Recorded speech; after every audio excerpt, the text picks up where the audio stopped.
Mungu pia huwa anaongea kupitia watumishi wake. Watumishi wa Mungu huwa wanaibeba sauti ya Mungu ndani yao. Kila mtumishi wa Mungu huwa na sauti ya Mungu. Inawezekana uko unapitia changamoto fulani ama una maswali fulani kwenye maisha yako. The moment anakuwa anaongea na wewe vile, anakuwa anatoa majibu ya maswali ambayo ulikuwa nayo. Utasikia nilipomsikiliza mtu fulani, nikaanza kupata amani ama nikapata jawabu langu. Ni kweli Mungu anamtumia yule kuongea na wewe kwa habari ya maisha yako. Namna nyingine ambayo Mungu pia huwa anaongea na watu wake sana ni kupitia neno lake, Biblia. Utajikuta kwamba umepata hamasa ama shauku ya kusoma Biblia.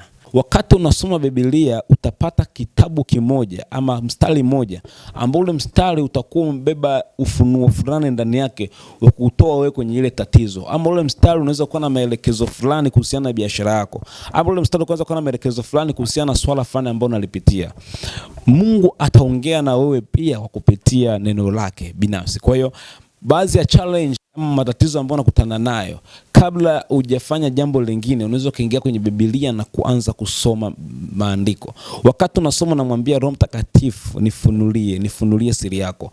Utakapoendelea kusoma utajikuta kuna siri utakayoiona ambayo imejificha kwenye mstari mmoja Biblia na itakuchomoa kwenye hiyo hali ambayo unayo. Na ule mstari unaweza kuwa ni sauti ya Mungu. Utakuta tu umekuchoma na umegusa maisha yako kwa ujumla.